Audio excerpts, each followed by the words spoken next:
Welcome to Pindar Poetry. We hope you learned something new. You'll begin by making sure your iPhone can actually report position. Update iOS, then open Settings and tap Privacy, Location Services, turn it on.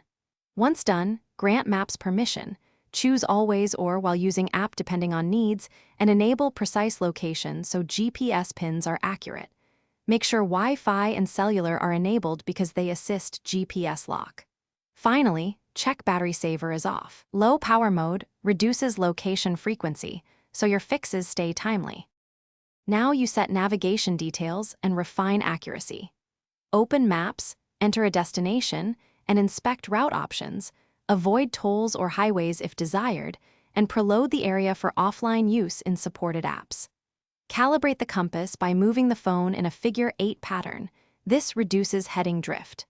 Make sure Location Services mode is appropriate for background updates so turn-by-turn directions persist. Also check that Maps has cellular data permission, so route recalculation works when you move. Begin navigation and follow turn-by-turn guidance. Use CarPlay or Bluetooth for hands-free directions. If your position lags, try quick resets. Toggle airplane mode for 5 to 10 seconds or restart the iPhone to force a fresh GPS lock. Make sure an active internet connection exists for live traffic and reroutes, and confirm the small location arrow in the status bar is present. If problems persist, reset location and privacy in settings to clear misconfigured permissions. That usually resolves stubborn GPS. Thanks for watching.